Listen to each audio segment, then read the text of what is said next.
피터 스카지로 목사님이 쓴 책이 있어요. 정서적으로 건강한 교회. 이 피터 스카지로 목사님은 뉴욕 퀸즈에서 뉴 라이프 펠로십 교회를 목회하는 분인데요. 굉장히 건강하게 목회를 합니다. 근데 이제 46명을 가지고 개척한 지 6년 만에 한 450명이 됐습니다. 굉장히 이제 열심히 노력을 했지만 저돌적으로 일 중심적으로 그렇게 목회를 했는데 450명이 됐을 때 200명을 이게 멀티컬처럴 교회인데요. 200명을 자기 함께하는 부목사님이 스페인 목회를 담당했는데 200명을 데리고 교회를 나가버립니다. 그럼 충격을 받았어요. 그러면서 자기 이 교회에도 충격을 받았고 또 가정을 되돌아보니까 일중심적으로 막 하다 보니까 이 가정이 다 끼어져 있는 것들을 보고 있는 거예요. 그러면서 이 내 목회가 이게 뭔가 이걸 깨닫고요. 아, 이게 지금 일중심적으로 뭔가 목표 중심적으로 가서 되는 게 아니구나. 그걸 깨닫고 다시 이 교회가 전인격적으로 이 정서적으로 건강해져야 된다. 이걸 깨닫고 다시 교회를 빌드업하기 시작합니다. 그러면서 굉장히 건강한 교회를 세워가고 있는데요. 그래서 책 제목이 정서적으로 건강한 교회입니다. 근데 이 책에 보면 이 이야기는 나중에 하고 이 이야기를 하려고 하는 게 아니고요. 1900년도에 갈베스톤을 강타했던 허리케인 이야기가 나옵니다. 100년이 넘었던 이야기죠. 최대 풍속이 143마일이 됩니다. 굉장히 센 이 허리케인, 초대형 허리케인이 덮쳐서 37,000명의 주민이 살고 있던 이 갈베스톤 섬에 거의 절반 이상이 죽거나 행방불명이 되거나 거지로 나앉아 버렸습니다. 집이 다 깨어진 건 말할 필요도 없고요. 최대 풍속이 143마일이면 보니까 어느 정도 센 바람이냐면 30톤의 무게로 건물 벽을 후려치는 이런 세기랍니다. 30톤으로 이 벽을 후려쳤다고 생각하면 안 넘어질 이 집이 어디 있어요? 이게 어느 정도냐면 이 아름드리 나무, 100년이 넘는 아름드리 나무가 성냥 한 개비가 그냥 부러지듯이 부러지는 그런 정도래요. 그러니까 다 깨어진 거예요. 물 수위가 평소보다 6배나 높아졌고 6배가 높아졌고요. 파도가 얼마나 크냐면 가로로 150m, 이 파도 하나가 높이가 30m.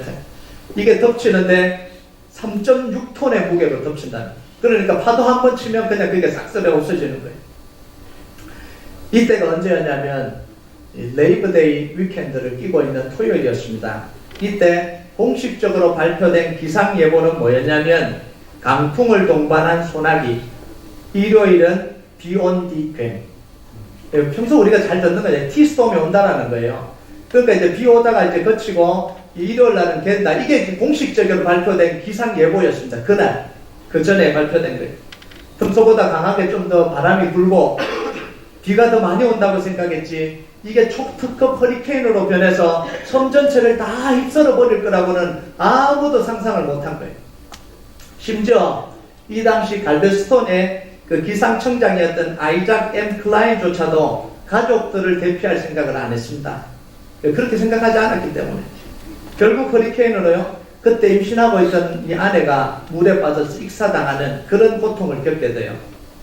그래서 이 아이작 M. 클라인이 나중에 이 사건을 되돌아보면서 했던 이야기가 뭐냐면 이번 경우에는 허리케인이 접근하고 있다는 사실을 감지할 만한 통상적인 징후가 나타나지 않았다 이렇게 해요. 허리케인이 오는데 통상적으로 허리케인이 몰려오는 그런 거대한 이런 징후들이 안 나타났는데 갑자기 그게 허리케인으로 변해서 이 섬을 다 휩쓸어 버렸다는 기상청장이었던 자기조차도 그걸 감지하지 못해서 임신한 자기 아내가 물에 빠져 익사당하는 그런 고통을 겪는 겁니다. 여러분 오늘 말씀은 우시아 왕이 죽던 해라는 말로 시작합니다. 여러분 이 당시 사람들은 우시아의 죽음이 나라에 어떤 영향을 미칠지 아무도 예측을 하지 못하고 있었습니다. 우시아 왕 때는요, 나라가 경제적으로, 군사적으로, 외교적으로 굉장히 튼튼할 때였습니다. 제가 이 첫 시간 이사야 강연을 하면서 이 이야기를 했는데요. 주변 강대국들이 그렇게 강하지 않기 때문에 주변 강대국의 위협도 많이 없었고요. 그래서 이 시대에 전성기를 달리고 있는 거예요. 그래서 우시아 왕이 죽어도 별로 큰 변화가 일어날 거라고 생각하지 않았습니다. 그냥 왕이 교체되는 정도다 이렇게 생각을 했어요. 그런데 사람들의 기대와는 다르게 우시아 왕의 죽음은요, 이스라엘을 급격한 쇠퇴의 길로 몰아넣어 버렸습니다. 이 당시 북쪽에는요, 이스라엘을 한 방에 날려버릴 이 아수르라는 허리케인, 초강력 허리케인이 지금 만들어지고 있는 거예요. 근데 그걸 모르고 있었던 거예요. 그래서 우시아 왕이 죽고 난 뒤에 불과 15년 뒤에 이 북왕국 이스라엘은요, 이 아수르로부터 완전히 그냥 초토화돼 버립니다. 완전히 망해버려요. 이 남왕국 유다도 우시아 왕이 죽고 난 뒤부터는 자꾸 이제 수렁의 길로 빠져서 결국은 회복하지 못하고 바벨론의 포로로 잡혀가 버립니다. 그런데 아무도 이 상황을 예측하지 못했습니다. 우시아 왕의 죽음이 이런 결말이 일어날 거라고 아무도 예측을 못했습니다. 이때 하나님의 부름을 받은 선지자가 누구냐면 이사야입니다. 그래서 오늘 말씀에 이사야가 하나님의 부름을 받으면서 본 것이 나옵니다. 그게 1절에서 4절까지입니다. 우리 같이 한번 읽어볼까요? 중요하니까 천천히 읽도록 하겠습니다. 시작. 우시아 왕이 죽던 해에 내가 본즉 주께서 높이 들린 보좌에 앉으셨는데 그의 옷자락은 성전에 가득하였고 스랍들이 모시고 섰는데 각기 6날개가 있어 그 둘로는 자기 얼굴을 가렸고 그 둘로는 자기의 발을 가렸고 그 둘로는 날며 서로 불러 이르되 거룩하다 거룩하다 거룩하다 만군의 여호와여 그의 영광이 온 땅에 충만하도다 하더라. 이같이 화답하는 자의 소리로 말미암아 문지방의 터가 요동하며 성전의 연기가 충만한지라. 여러분, 이 그림이 그려주십니까? 이 장면을 좀 구체적으로 보면 첫 번째는 높이 들린 하나님의 이 보좌에 앉아 계신, 높이 들린 보좌에 계신 주님을 봤다, 이렇게 이야기합니다. 이게 보좌라는 건 뭐냐면 세상을 통치하는 왕의 보좌를 의미하는 거잖아요. 이게 높이 들렸다라는 건 뭐예요? 온 세상을 통치하는 파워가 있다라는 거예요. 그래서 주님이 그 보좌에 앉으셨다는 건 주님이 온 세상을 통치하신다는, 하나님이 온 세계를 통치하신다, 이걸 보여주는 거예요. 이 두 번째는 하나님을 섬기는 천사들을 봤다, 이렇게 이야기합니다. 근데 그 천사들의 날개가 몇 개죠? 날개가 6개. 이쪽에 3개, 이쪽에 3개. 세 쌍이에요. 그래서 이 두 개로는 얼굴을 가리고, 두 날개로는 발을 가리고, 두 날개는 지금 날아다닌다.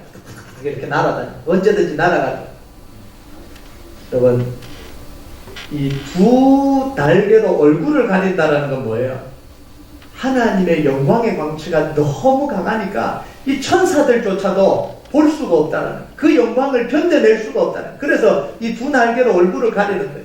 이 발을 가리고 있다는 건 하나님의 앞에 겸손한 거예요. 무가치한 거예요. 얼마나 대단한 천사들이에요. 그런데 하나님 앞에 서면 이 자기가 너무너무 무가치한 존재라는 거예요. 그 자기의 더러움을 다 가려야 되는 그런 존재인 거예요. 이 날아다닌다는 건 뭐예요? 두 날개로. 하나님의 명령이 떨어지면 언제든지 날아간다는, 언제든지 날아갈 준비가 되어 있다는 거예요. 여러분, 이건 하나님이 부리시는, 하나님이 움직이시는 천군과 천사들을 의미하는 거예요. 세상 어떤 군대도 대적할 수 없는 이 하나님의 군대들, 이미 전쟁할 준비가 다 돼 있는 그 천사들이 다 이 하늘 보좌에 탁 차있다, 이런 이야기예요. 이 세 번째는요, 하나님의 영광이 성전과 온 땅에 충만한 걸 봤다, 이렇게 이야기해요. 이건 하나님의 통치와 영광이 미치지 못하는 곳이 없다는 거예요. 이 하나님의 통치가 전 세계에, 온 땅에 다 미친다는 거예요. 여러분, 보세요. 이스라엘 나라는 점점 쇠퇴해가고 망해갑니다. 그런데 반대로 하나님의 나라는 영원히 견고합니다. 영원토록 견고하고요. 하나님의 영광과 통치는 온 땅을 뒤덮고 있는 거예요. 이걸 지금 하나님이 보여주신 거예요. 세상은 다 망해도 하나님의 영광과 하나님의 나라는 쇠하지 않는다는 거예요. 하나님의 통치는 멈추지 않는다는 거예요. 하나님의 이 나라는 영원히 견고하다는 거예요. 여러분, 이건 이사야가 보기에는 너무나 크고 놀라운 광경이었습니다. 도저히 볼 수 없는 광경이에요. 이사야는 하나님의 나라에 크고 비밀한 일을 본 거예요. 크고 놀라운 비밀을 본 거예요. 여러분, 근데 보세요. 하나님을 정면으로 본 것도 아닙니다. 저 멀리 보좌를 그냥 이게 힐끗 본 건데, 하나님의 영광을 조금 봤다는 이유만으로 지금 이사야가 어떻게 합니까? 죽음의 두려움을 경험하고 있는 거예요. 그만큼 하나님의 영광이 크다는. 그래서 5절을 한번 읽어볼까요? 5절. 하나님의 영광을 조금 보고는 이사야가 이렇게 고백을 합니다. 우리 같이 한번 읽어봅시다. 시작. 그때에 내가 말하되 화로다 나여 망하게 되었도다. 나는 입술이 부정한 사람이요 나는 입술이 부정한 백성 중에 거주하면서 만군의 여호와이신 왕을 배웠음이로다 하였더라.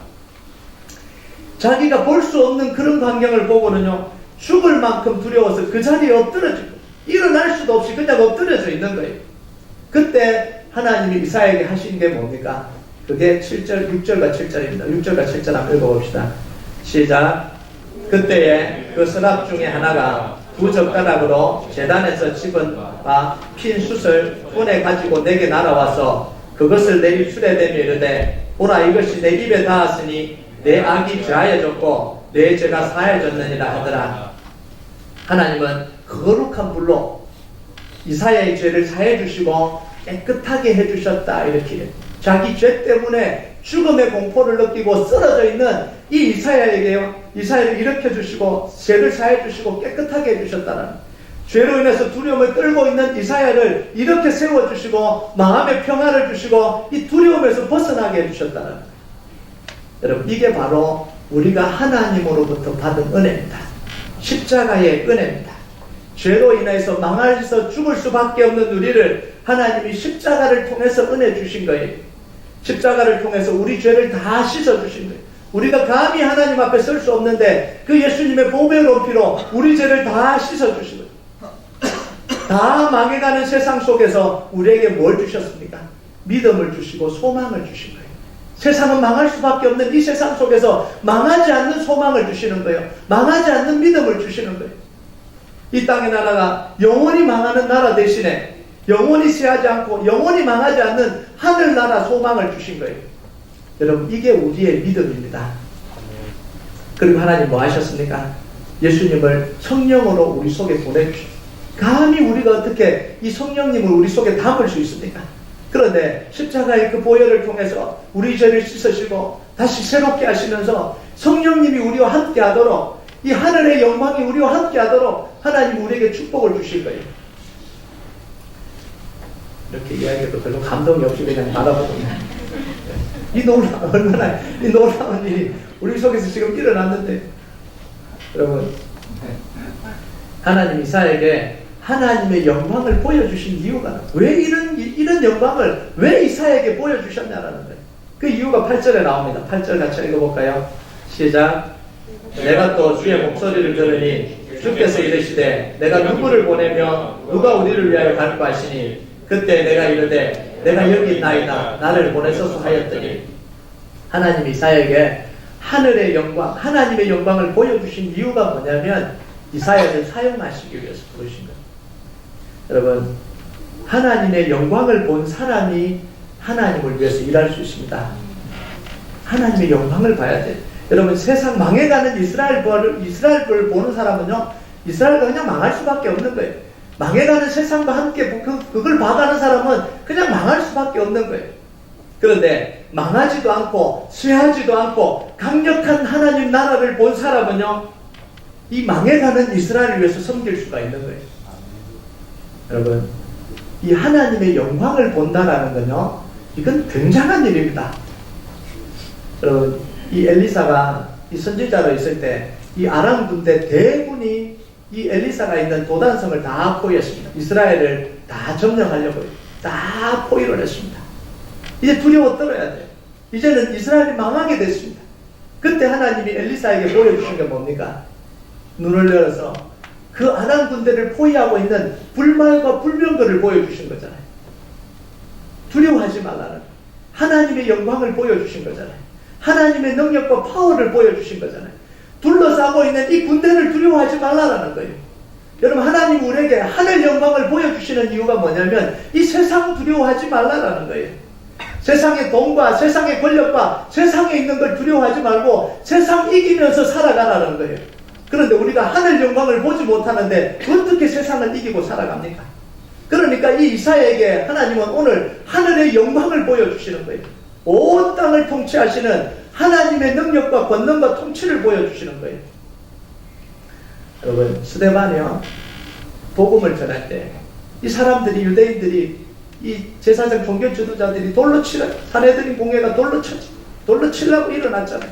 그때 스데반에게 하나님이 보여주신 게 뭐예요? 하늘이 열리고 이 예수님이 하나님 보좌 우편에 서 계시는 걸 내가 보는도다. 그 하늘 영광을 보여주니까 이 스데반이 두려움이 사라져 버렸잖아요. 얼굴이, 이 돌에 맞아 죽어야 되는 이 사람의 얼굴이 천사같이 빛나는, 주님 저들이 나를 치는 걸 용서해 주십시오.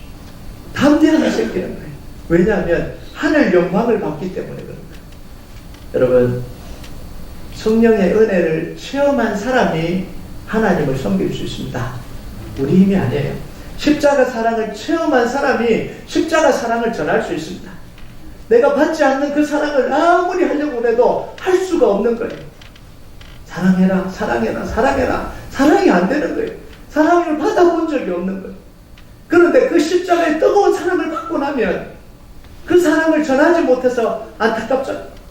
이 사랑을 내가 깨달았는데 이 사랑을 내가 다른 사람에게도 전해야 되겠다, 이런 생각이 들잖아요. 하나님의 능력을 경험한 사람이 하나님의 나라의 일을 할 수 있는 거예요. 그래서 예수님이 제자들에게 뭐라고 합니까? 성령을 받을 때까지 예루살렘을 떠나지 말라, 이렇게 이야기합니다. 하나님이 약속하신 것을, 약속하신 성령이 임할 때까지 이곳에서 기도하라, 이렇게 이야기하잖아요. 그래서 오직 성령이 너에게 마시면 너희가 권능을 받고 예루살렘과 온 유대와 사마리아와 땅끝까지 이르러 내 증인이 되리라. 성령 받은 사람이 증인이 되는 거예요. 성령 받은 사람이 땅끝까지 나갈 수 있는 거예요. 성령 받은 사람이 하나님 나라 일을 할 수 있는 거예요. 여러분, 구약에 보면 기름 부음 받은 사람만 선지자가 되고 왕이 되고 제사장이 됩니다. 왜 그렇습니까? 기름 부음 받을 때 성령의 능력이 임하기 때문에 그래요. 사무엘이 이 사울 왕에게 기름 부을 때 어떤 일이 일어납니까? 하나님의 영이 임하잖아요. 다윗에게 기름 부을 때 어떻게 합니까? 하나님의 영이 임하잖아요. 성령의 능력이 임한 사람이 하나님의 나라 일을 할 수 있는 거예요. 여러분, 본 것도 없이 받은 것도 없이 우리 힘으로 하나님을 섬길 수가 없습니다. 우리가 하나님의 은혜를 사모하고 성령의 능력을 덧입어야 되는 이유가 바로 이겁니다. 우리가 하나님의 은혜를 갈망해야 되는 이유가 이겁니다. 내 힘으로는 안 되니까, 내 능력으로는 안 되니까, 내 능력으로 아무리 사람을 살리려고 해도 살릴 수가 없어요. 내 능력으로 우리 가정을 회복시키려고 해도 회복시킬 수가 없습니다. 내가 아무리 노력한들, 여러분, 교회를 회복시킬 수 없어요. 제가 아무리 노력한들요, 여러분 한 사람 변화시켜 놓을 수가 없습니다. 얼마나 고집이 센지. 내가 아무리 말해도 안 된다고요. 불러다가 야단 치면 뭐합니까? 야단은 절대 안 치지만 불러다가 이야기하면 뭐합니까? 부탁을 하면 뭐합니까? 안 변하는데요. 안 변하는데 성령의 능력만이 그 사람을 변화시킬 수 있는 거예요. 여러분, 그래서요, 우리가 예배 속의 은혜를 체험하고 말씀을 통해서 힘을 얻고 기도를 통해서 영적인 능력을 얻어야 됩니다. 그래서 일보다는 예배가 우선입니다. 일하지 말라는 이야기 아니에요. 일보다 예배가 우선입니다. 일보다 기도가 우선입니다. 기도하지 않으면 일도 하지 마세요. 앞으로 기도하지 않으면 일도 하지 마세요. 그렇다고 교회가 멈춰지지 않습니다. 아무도 일 안 해도 하나님은 하나님이 일을 하십니다. 그렇다고 오늘부터 나는 손도 안 놓고 아무것도 안 하겠다, 그런 나쁜 심보는 품지 마시기 바랍니다. 원리가 그렇다는 이야기예요. 내가 그만큼 일을 하면 내 기도의 시간은 그보다 더 많아져야 되는 거예요. 그래야 그 일을 내가 견뎌낼 수 있는 거예요. 그 사단의 이 유혹을 내가 이겨낼 수 있는 거예요. 여러분, 내 힘으로 하면 지치고 시험 들고 또 넘어집니다. 100% 잠깐은 할 수 있어요. 그런데 열심히 하다 보면, 사람이 일을 하다 보면 일을 하고 싶어지거든요. 그잖아요. 그게 일 중독이에요. 사람들이 칭찬도 하고 또 일하는 기쁨도 있고, 그러다 보니까 하나님 섬길 때 올해 난 요것만 해야지 하다 보니까 좋으니까 또 이것도 하고 저것도 하다 보면 내가 영적으로요, 이게 탄탄하지 않으면 그 일하다가 그냥 어느 순간 쓰러져 버리는 거예요. 어느 순간 넘어져 있는 나를 발견하는 거예요. 어느 순간 시험 들어있는 나를 발견하는 거예요. 여러분, 나는 10년 믿고 20년 믿고 직분자니까 나는 시험 절대 안 든다, 여러분 그렇다고 생각하십니까? 아니요. 어느 순간 시험 들어서 헤매고 있는 자기 자신을 발견할 거예요. 아마 여러분 그걸 발견했을 거예요. 왜 그러냐면 하나님의 은혜와 능력이 와야 되는데 그걸 하지 않고 일만 했기 때문에 그런 거예요. 그래서 우리 교회는 여러분 일보다 하나님의 능력을 얻는 데 더 집중하는 교회가 되길 주님의 이름으로 축복합니다. 네. 그래도 충분히 가능해요. 하나님 능력 주시면 자기 능력보다 수십 배는 나오거든요. 그러니까 그 일을 하면서도 기쁜 거예요. 그 일을 하면서도 막 은혜가 되는 거예요. 그 일을 하면서도 능력이 나오는 거예요. 그래서 하나님은 우리에게 능력과 지혜를 물 붓듯이 부어주신다 이렇게 이야기합니다. 간구할 때에. 그래서 이사야 40장 31절 우리 같이 한번 읽어볼까요? 같이 읽읍시다. 시작. 오직 여호와를 앙망하는 자는 새 힘을 얻으리니 독수리가 날개치며 올라간 같을 것이요 다른 박질하여도 곤비하지 아니하겠고 걸어가도 피곤하지 아니하리로다. 그 앞에가 뭡니까? 소년이라도 넘어지고 장정이라도 자빠지되 오직 여호와를 앙망하는 자는 새 힘을 얻으리니 독수리의 날개치며 올라간 같을 것이요 다른 박질하여도 곤비하지 아니하겠고 걸어가도 피곤하지 아니하리로다. 나이와 상관없다라는 이야기입니다. 소년이라도 넘어지고 장정이라도 자빠지는데 나이가 들어도 여호와를 앙망하면 새 힘을 주신다라는 거예요. 여러분 이 말은 뭔 말이냐면 젊어도 하나님을 앙망하지 않으면 넘어지고 자빠진다라는 거예요. 여러분 실제로 그렇잖아요. 하나님을 의지하지 않고 힘이 안 나면요 70대 된 60대 된 우리 집사님 권사님들은 하나님 나라를 위해서 막 열심히 하는데 막 힘이 난다 그러는데 40대 됐는데 아이고 힘들어. 교회 오면 그래 아이고 힘들어. 다리도 아프고 힘드네. 왜? 하나님이 주시는 힘이 없으니까. 40대만 그러니까 30대도 그러더라고요. 30대도 아이고 힘들어. 목사님 힘들어 죽겠어요. 30대만 그럽니까? 이 청년 20대도 그러더라고요. 20대도 얼마나 나이 먹었다고 아우 힘들어. 하나님이 능력을 안 주시니까, 하나님의 능력을 안 입으니까. 그런데 하나님이 능력 주시니까 이 80대, 60대, 70대 대신 우리 집사님, 권사님, 장로님들도 막 힘이 넘치잖아요. 목사님 너무 기뻐요. 너무 힘이 나요. 여러분 주님으로부터는 힘을 얻는 역사가 일어나길 주님의 이름으로 축복합니다. 네. 우리 청년들인데 부탁하면 에너지가 되지 마세요. 20대, 30대는 아이고 힘들어. 그럼 하나님이 이사야를 부르셨어요. 이 놀라운 감격을 다 보여주시고 그러면서 불러서 하신 이야기가 뭡니까? 그게 9절과 10절이에요. 한번 볼까요? 뭐라고 이야기하시는지 한번 들어봅시다. 한번 읽어볼까요? 시작. 여호와께서 이르시되 가서 이 백성에게 이르기를 너희가 듣기는 들어도 깨닫지 못할 것이요 보기는 보아도 알지 못하리라 하여 이 백성의 마음을 둔하게 하며 그들의 귀가 막히고 그들의 눈이 감기라 하라. 염려하건대 그들이 눈으로 보고 귀로 듣고 마음으로 깨닫고 다시 돌아와 고침을 받을까 하노라 하시기로. 이게 무슨 이야기입니까? 하나님 지금 이상한 명령을 하시는 것 같아요. 백성들의 마음을 둔하게 만들고 귀가 막히게 만들고 눈이 감기게 만들어서 하나님 말씀을 깨닫지 못하게 하라는 거예요. 이게 선지자에게 주시는 명령이에요. 여러분 선지자에게 주시는 명령이 뭡니까? 하나님을 떠나서 죄를 짓고 이 방황하고 있는 백성들에게 하나님 말씀을 전해서 회개하고 돌아와서 고침을 받으라고 하는 게 이게 선지자의 메시지 아닙니까? 그런데 지금 하나님은 오히려 뭐라고 이야기합니까? 가서 깨닫지 못하고 돌아오지 못하게 고침 받지 못하게 하라는 거예요. 이사야에게. 이게 정말 하나님의 명령일까 의심이 됩니다. 왜 하나님이 이런 명령을 내리시냐는 거예요. 이 명령을 받은 이사야의 질문을 한번 보세요. 뭐라고 질문합니까? 하나님 왜 그렇게 해야 됩니까? 라고 묻지 않고 언제까지입니까? 라고 물어요. 이 말은 무슨 이야기냐면 이사야는 지금 하나님이 뭐라고 말씀하시는지 알고 있다는 거예요. 만약 그걸 이해를 못했다면 우리처럼 질문을 던져야 되겠죠. 하나님 왜 그러십니까? 이렇게 질문을 던져야 되는데 이사야는 하나님 왜 그러십니까? 라고 질문을 안 던지고 언제까지입니까? 라고 질문을 던집니다. 여러분 한번 볼까요? 11절과 12절 같이 읽어봅시다. 시작. 내가 이르되 주여 어느 때까지니까 하였더니 주께서 대답하시되 성읍들은 황폐하여 주민이 없으며 가옥들에는 사람이 없고 이 토지는 황폐하게 되며 여호와께서 사람들을 멀리 옮기셔서 이 땅 가운데 황폐한 곳이 많을 때까지니라. 언제까지입니까? 라는 이사야의 질문에 하나님이 뭐라고 이야기하십니까? 이스라엘 백성들이 다 망할 때까지, 예루살렘 성전이 다 황폐할 때까지, 예루살렘 성이 다 파괴될 때까지, 그리고 이스라엘 백성들이 다 포로로 잡혀서 옮겨질 때까지 이렇게 이야기하십니다. 이 말은 무슨 말이냐면 하나님이 이미 이스라엘 백성들을 포로로 보내기로 아예 작정을 하셨다라는 이야기예요. 여러분, 하나님은 지금까지 기다리셨습니다. 지금까지 용서하셨습니다. 지금까지 치료하셨습니다. 돌아오면 또 용서하고, 회개하면 또 용서하고, 또 다시 회복시키고, 또 다시 기회를 주고, 수십 번, 수만 번 반복을 하셨습니다.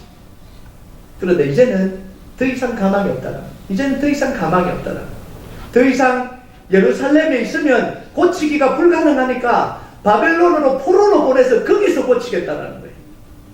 이 예루살렘에서 누리고 있는 것들 다 누리면서 편안하게 살면서는 안 고쳐지니까 이젠 그거 다 파괴해버리고 포로로 보내서 고생 시키면서 그렇게 고치겠다는 거예요. 여러분, 이게 뭔지 아세요? 여러분, 조금 그냥 삶에 문제가 있는 사람은 생활하면서도 고쳐집니다. 병이 조금 걸려있으면 그냥 생활하면서도 고칠 수 있어요. 뭐 통원 치료하면서도 고칠 수 있잖아요. 그런데 병이 깊은 사람, 중독의 문제가 이 깊어진 사람은요, 못 고칩니다. 집에서 못 고쳐요. 어디 보내야 됩니까? 치료기관에 보내야 됩니다.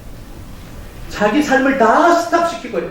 자기가 누리고 있는 거 다 내려놓고 저 LA에 있는 이 재활센터로 보내야 되는 거예요. 재활센터. 그리고 자기가 익숙한 곳에서 있지 않게 합니다. 중독이 걸린 사람들은요, 이 헤어나오지 못하는 사람은 자기가 있는 지역에서 고치게 안 합니다. 왜냐하면 또 익숙한 생활로 돌아갈까봐 아예 동떨어진 데를 보냅니다. 완전히 끊어지고 완전히 차단한 데로, 중독이 안 되는 그런 환경이 격리된 데로 보내버립니다. 그러면서 치료를 하는 거예요. 그들의 눈이 감기고 기가 막히게 해서 깨닫고 돌아와서 고침을 받지 못하게 하라는 메시지가 바로 이겁니다. 이제 변해야 되겠다. 다시는 안 하겠다. 한 번만 기회를 주면 더 잘하겠습니다. 주님, 이번만 봐주십시오.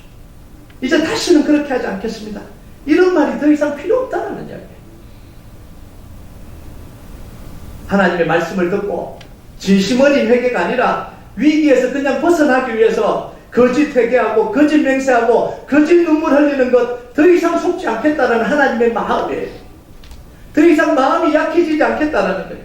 하나님은 지금 이스라엘 백성들을 살리기 위해서 이스라엘을 끊어내는 중대한 결심을 하는 거예요. 여러분, 부모로서요, 아이가 이 문제가 생기고 이 중독이 찾아오고요, 그랬을 때 늘 그러잖아요. 엄마 한 번만, 아빠 한 번만, 내가 다시는 안 그럴게, 다시는 안 그럴게. 또 그러잖아요. 막 빌면서 제발 나를 좀 끊어내지 마라, 그렇게 이야기하잖아요. 10번, 20번 그렇게 했는데도 이제는 부모가 중대한 결심을 해야 될 때가 있습니다. 앞에서 눈물 흘리고 죽는다고 소리쳐도 그걸 잘라내는 중대한 결심을 해야지 그 아이가 고쳐지는 거 아니에요. 자기가 누리던 학교, 삶 다 내려놓고 이 재활센터를 끊어보내야 되는 그 부모의 심정이 얼마나 아프겠어요. 이 하나님의 마음이 지금 이런 마음이에요. 다시는 눈물 흘려도, 다시는 깨달았다고 돌아와도, 다시 제대로 하겠다고 해도 이제는 듣지 않겠다라는 거예요. 이제는. 왜요? 그걸 통해서는 회복이 안 일어나니까. 여러분, 이사야가요, 백성들을 깨닫지 못하게 하기 위해서 그럼 했던 방법이 뭘까요? 들어도 깨닫지 못하고 기가 막히게 하고, 이걸 지금 이사야가 어떻게 합니까? 하나님의 메시지를 변질시켰을까요? 제대로 들려주면 깨달으니까. 하나님의 메시지를 변경시켰을까요? 못 깨닫게. 중요한 이야기를 쏙 뺐을까요?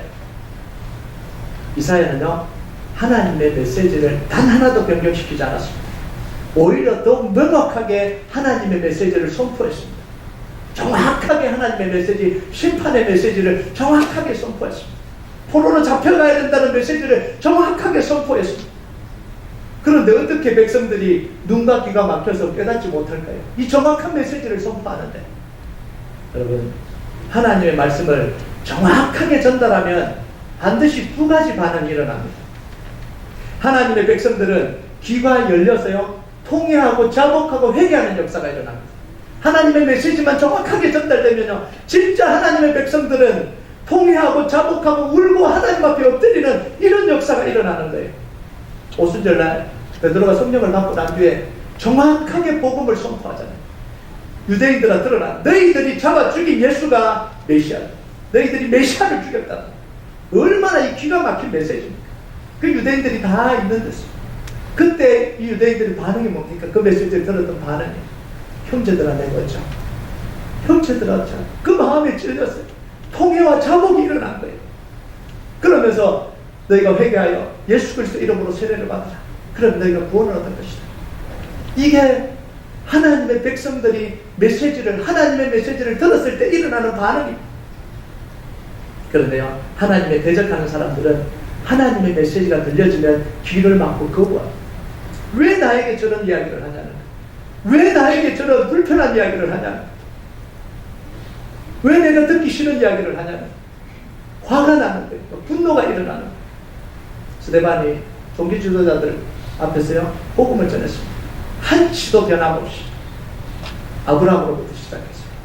하나님이 어떻게 역사하셨는지, 유대인들 당신들이 그렇게 소중하게 여기는 그 예루살렘 성전에는 하나님이 없다는, 하나님은 성전에 계시지 않는다는, 그 구원은 그 예루살렘 의식에서 일어나지 않는다는, 당신들이 죽인 이 십자가에 달린 예수님을 통해서 구원이 일어난다는 이 정확한 메시지를 선포를 했습니다.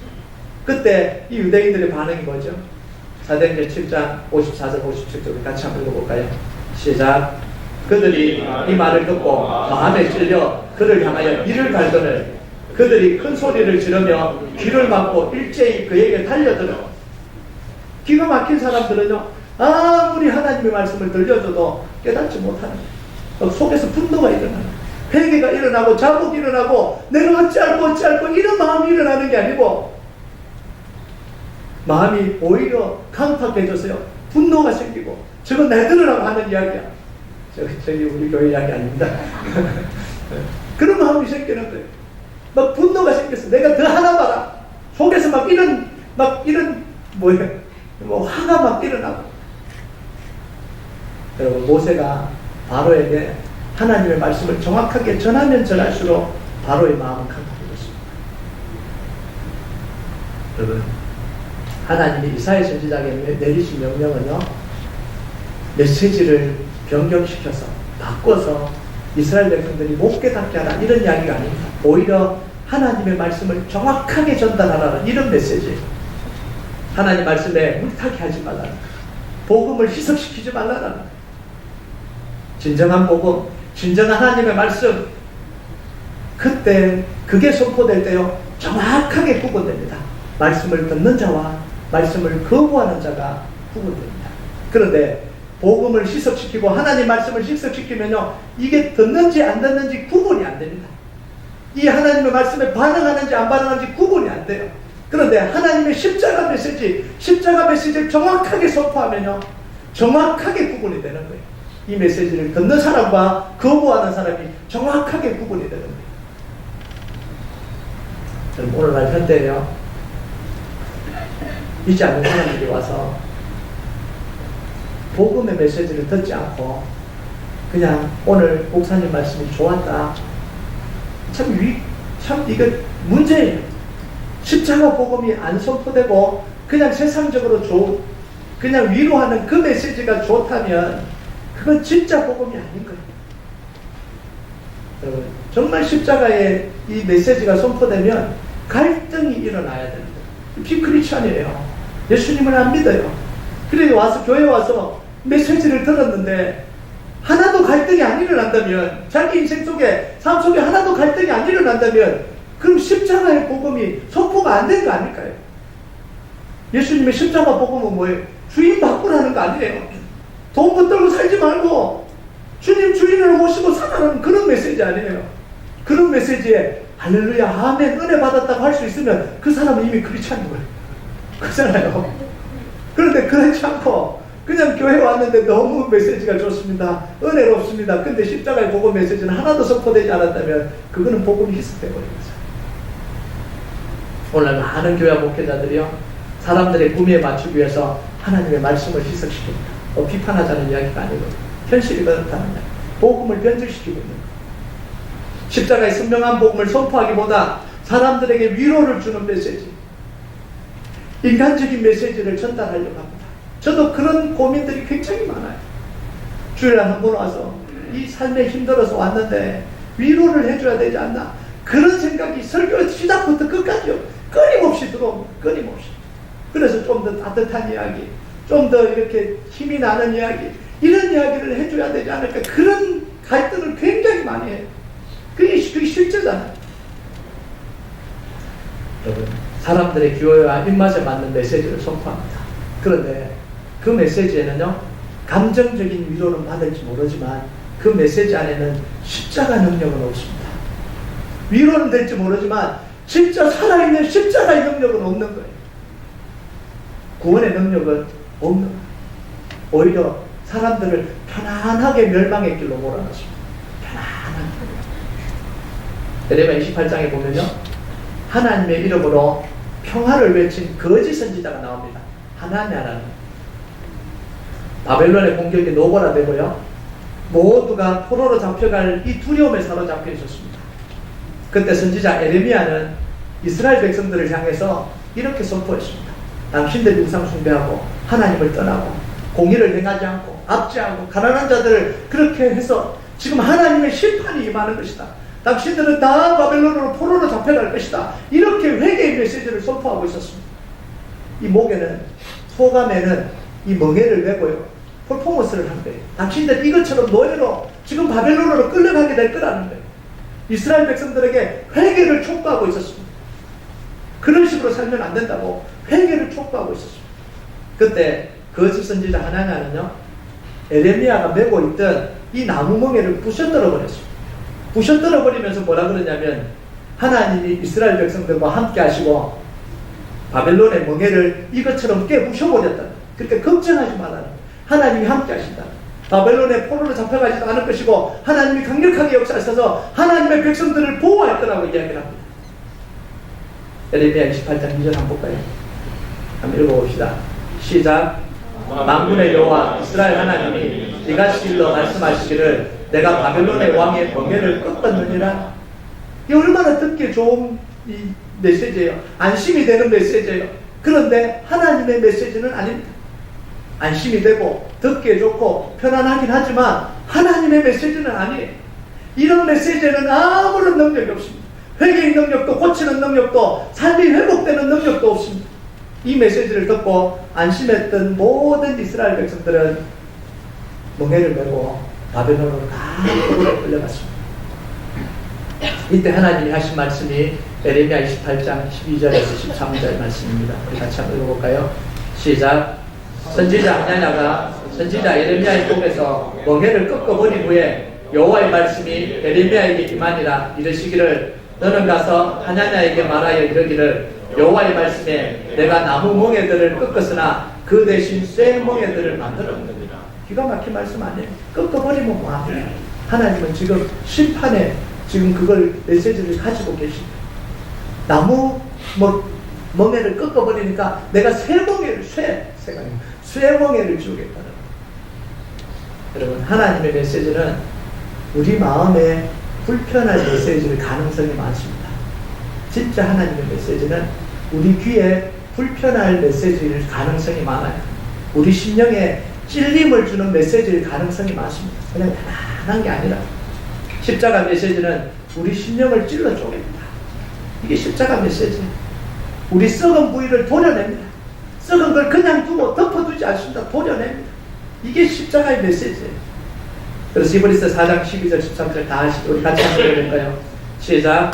하나님의 말씀은 살아있고 활력이 있어 좌우의 날선 어떤 것보다도 예리하여 혼과 영과 및 관절과 골수를 찔러 쪼개기까지 하며 또 마음의 생각과 뜻을 판단하나니 지으신 것이 하나도 그 앞에 나타나지 않음이 없고 우리의 결산을 받으시기 위해 눈앞에 만물이 벌거벗은 것 같이 드러나느니라.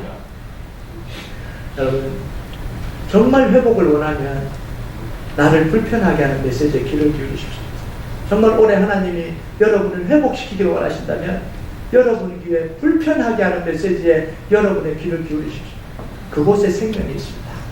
나를 발가벗기고 아프게 하는 그 메시지에 귀를 기울이십시오. 그곳에 치유와 회복의 역사가 일어나는 거예요. 여러분, 말씀 앞에 굴복하고요, 회개하고 결단하세요. 내일 무너질지라도 오늘 결단하십시오. 다 알아요. 내가 오늘 결단하더라도 내일 또 삶의 현장에 나가면 무너진다는 걸 다 알아요. 그럼에도 불구하고 오늘 결단하세요. 내일 밋밋하게 살아갈지 뻔히 알면서도 오늘은 통곡하고 우세요. 내 모습을 보고 하나님이 보여주시는 이 모습을 보고 오늘은 통곡하고 울어야 되는 거예요. 내일은 뻔뻔하게 살아가더라도요, 내일은 그렇게 못 살지라도 오늘 내가 하나님이 보여주시는 메시지 앞에 순종해야 되는 거예요. 오늘날 우리는요, 책망과 권징과 징계를 좋아하지 않습니다. 아무도 좋아하지 않아요. 그런 이야기. 말씀대로 살기보다는 자기 중심대로 살기를 원합니다. 자기 원하는 대로 살기를 원합니다. 이런 현대인들에게 하나님 말씀은 불편해요. 매력적이지 않습니다. 용서하라 그러고요, 섬기라 그러고요, 더 잘 해주라 그러고요. 이게 어떻게 매력적입니까? 한 대 맞으면 두 대로 갚아주라 그렇게 해야지. 이게 매력적인 메시지인데요. 이런 메시지가 아니잖아요. 이런 현대인들에게 하나님 말씀은 귀를 닫게 만듭니다. 자, 그러면 이런 시대에 하나님 말씀만 선포하면 아무도 듣지 않으면 어떡하냐. 이런 시대에 진짜 복음만 선포해서 사람들이 다 거부하면 어떡하냐는 거예요. 이런 메시지를 전해서 우리 교회 성도들이 아무도 없어지면 그럼 어떡하냐는 거예요. 그때 하나님 하신 말씀이 13절 같이 한번 읽어볼까요? 시작. 그 중에 10분의 1이 아직 남아있을지라도 이것도 함께하게 될 것이나 밤나무와 상수리나무가 배임을 당하여도 그 그루터기는 남아있는 것 같이 거룩한 씨가 이 땅에 그루터기니라 하시더라. 나무를 다 베내도 그루터기가 남는다고. 예루살렘이 텅텅 비어도 괜찮다라는 거예요. 예루살렘 성전이 다 무너지고 깨어져도 아무도 메시지를 듣지 않아서 다 깨어지고 포로로 다 잡혀가도 괜찮다라는 거예요. 다시 회복시킬 남은 자가 있는 거예요. 이 그루터기가 있는 거예요. 다시 예루살렘으로 돌아와 그 예루살렘 성전을 다시 재건하고 다시 회복시킬 하나님의 사람들은 여전히 남아있다는 거예요. 여러분, 나무가 다 잘려도 그루터기는 남아있습니다. 하나님 말씀이 아무리 불편하고 아무리 가슴을 찔러도 귀가 열린 사람은 하나님의 말씀을 듣습니다. 그래서 사도행전 13장 48절 한번 읽어볼까요? 시작. 이방인들이 듣고 기뻐하여 하나님 말씀을 찬송하며 영생을 주시기로 작정된 자는 다 믿더라. 바울과 실라가 이 전도여행을 떠나서 구브로를 지나서 안디옥 쪽, 비스대 안디옥 쪽으로 전도를 하면서요, 얼마나 많은 박해를 받았습니까? 얼마나 많은 핍박을 받았습니까? 예수의 이름 말한다고, 예수님 복음 전한다고 쫓겨나고 매맞고, 그럼에도 불구하고 뭐라 그럽니까? 영생을 주시기로 작정된 자는 다 믿더라. 다 구구하고 다 박해하고 다 내치더라도 영생을 주시기로 작정된 자는 하나님의 음성을 듣더라는 거예요. 여러분, 예수님이 이렇게 말씀하셨습니다. 요한복음 10장 26절 27절에 보면요, 너희가 내 양이 아님으로 믿지 아니하는도다. 내 양은 내 음성을 들으며 나는 그들을 알며 그들은 나를 따르느니라. 양은 목자의 음성을 듣게 되어 있습니다. 그게 야단치던 음성이든, 그게 권면하는 음성이든, 그게 위로하는 음성이든, 양이라면 목자의 음성을 아는 거예요. 듣는 거예요. 여러분, 우리가 선포하는 것이 진짜 하나님의 말씀이라면 하나님의 백성들은 반드시 듣게 되어 있습니다. 반드시 그 메시지를 통해서 살아나게 되어 있습니다. 하나님의 백성들은 반드시 이 생수에 목말라 하게 되어 있습니다. 우리 인생에도요, 우시아 왕이 죽던 해와 같은 인생의 작은 적신호들이 등장을 합니다. 큰 허리케인이 아니고 굉장히 사소한 것 같은 이런 이 적신호들이 찾아옵니다. 신앙에도 그런 적신호가 찾아오고요, 건강에도 이런 적신호가 찾아오고요, 관계에도 그렇고 경제에도 이런 토네이도가 아니라 작은 풍랑 같은, 작은 바람 같은 신호가 감지될 때가 있습니다. 이때 민감하게 반응하지 못하면 예상치 못했던 문제들이 우리의 인생 전체를 덮어버릴 수 있습니다. 여러분, 우리 인생은요, 방향이 어디로 흐를지 아무도 모릅니다. 지금 잘 되고 있다고 계속해서 잘 된다 장담할 수가 없어요. 바람이 불다가 멈출 거야. 비가 오다가 그치겠지. 흐리다가 다시 맑아지겠지. 아닐 수 있다는 걸 기억해야 됩니다. 이 그때 갈베스톤에 있었던 사람들은 그러지 않겠습니까? 바람이 좀 세게 부는 걸 보면서 좀 있다가 멈추겠지. 일기예보가 멈춘다 그랬는데 비가 오다가 멈추겠지. 이 작은 바람이요, 토네이도가 되어서 우리 삶을 강타해버릴 수 있다는 걸 늘 기억하며 살아야 됩니다. 우리가 이 땅을 보고 살고 있으면요, 하나님의 음성을 절대 들을 수 없습니다. 우리의 눈과 귀와 모든 걸 이 땅에 맞추고 살아가면 하나님의 음성을 들을 수가 없어요. 세상 소리, 잘못된 복음에 익숙해지다 보면 정말 복음의 소리에는 귀를 닫게 됩니다. 여러분, 그래서 우리가요, 이제는 좀 민감해져야 돼요. 복음에 민감해져야 돼요. 복음과 아닌 걸 구분할 수 있어야 됩니다. 그냥 마음 편하다고, 그냥 괜찮다고 그걸 다 들으면 안 됩니다. 진짜 주님이 나에게 주시는 음성인지 사꾼이 나에게 주시는 음성인지 들을 수 있어야 되는 거예요. 진짜 선지자가 선포하는 메시지인지 거짓 선지자 하나야 같은 사람이 지금 나에게 던져주는 메시지인지 들을 귀가 있어야 된다는 거예요. 여러분, 안 된다는, 안 해도 된다는 메시지에 여러분 귀를 기울이지 마세요. 그것보다는 해야 된다는 메시지에 귀를 기울이세요. 예배를 안 해도 된다. 매주 예배 드릴 필요 없다. 헌신을 안 해도 된다. 헌금을 안 해도 된다. 부담 갖지 마라. 편하게 해라. 마음 가는 대로 해라. 여러분, 이런 메시지에 익숙해지지 마세요. 이런 메시지에 익숙하다 보면요, 하나님이 나를 도전하실 때 정작 그 메시지를 듣지를 못합니다. 정말 나를 통해서 하나님이 나를 사용하시기를 원하실 때, 믿음의 도전을 하기를 원하실 때 우리는 이런 말을 내뱉을 겁니다. 왜 나를 무시하냐? 왜 나를 억지로 하게 하냐? 왜 나에게 이런 걸 하게 하냐? 이런 말이 우리 속에서 나올 거예요. 여러분, 하나님이 우리를 쓰시려고 하는데 이 말이 우리 안에서 나온다는 게 이게 얼마나 큰 불행이에요. 여러분, 하나님이 한 번도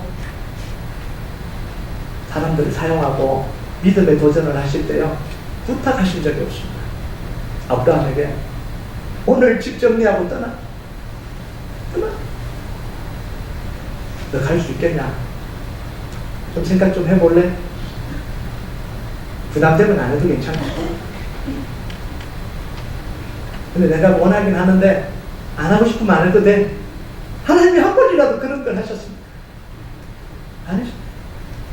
아들을 바치라 그럴 때도 좀 바쳤으면 좋겠는데 그렇게 안 하시죠? 이삭을 바치, 모리아 산으로 올라가.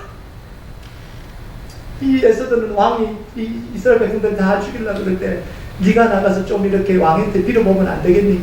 부탁하는 거예요. 아니죠. 나는 한 번도 하나님 우리에게 부탁하시지 않습니다. 앞으로도 부탁하시지 않을 거예요. 근데 우리가 거짓 메시지에, 거짓 복음에 너무 익숙해지다 보면요, 하나님 생각보다는 내 생각이 더 강해집니다. 하나님 명령보다는 내 상황이 더 강해집니다. 여러분, 하나님께 조금 더 나가기 위해서 조금 더 불편해지는 걸 선택하십시오. 더 재밌는 삶이 아니라 하나님을 더 깊이 만나는 삶을 선택하세요. 특히 우리 청년들에게 이야기합니다. 더 재밌는 삶을 선택하지 마시고요, 하나님께로 더 가까이 가는 삶을 선택을 하세요. 현실에 집착하는 삶이 아니라 하나님 나라를 바라보는 삶을 선택하세요. 여러분, 현실을 보고 있으면 현실과 함께 망해버릴 겁니다. 우리가 붙들고 있는 현실을 보고 있으면 현실과 함께 망해버립니다. 우리는요, 현실에 발을 딛고 살아가지만 하늘 보좌를 바라봐야 되는 사람, 마치 이 이사야가 다 망해가는 이스라엘의 발을 딛고 살아가지만 하늘 영광을 바라보고 살았던 것처럼, 그러니까 이사야가 두려워하지 않잖아요. 이 나라는 다 망해가고 아수르가 가물이 강해도 하늘 보좌에 앉아 계신, 하늘 군대를 지휘하고 계신 되신 이 하나님과는 비교도 안 되는 거예요. 그러니까 세상을 이길 수 있는 거예요. 여러분, 여러분이 지금 붙들고 있는 재정과 여러분이 붙들고 있는 능력과 여러분이 붙들고 있는 사업에 목숨 걸고 있으면 그게 무너질 때 함께 무너집니다. 세상 이길 수 없어요. 그런데 우리에게는 그것보다 더 큰 하나님의 영광을 볼 수 있는 눈, 하나님의 통치를 볼 수 있는 눈이 필요합니다. 그래야 우리가 도전할 수 있고, 그래야 우리가 세상을 이길 수 있습니다. 여러분, 이 땅을 살아가면서도요, 여러분의 가진 것 안에서 보지 마시고 눈을 들어 하나님의 영광과 능력과 통치를 보는 그런 눈이 열리는 축복이길 주님의 이름으로 축복합니다. 아멘. 우리 같이 찬양하도록 하겠습니다.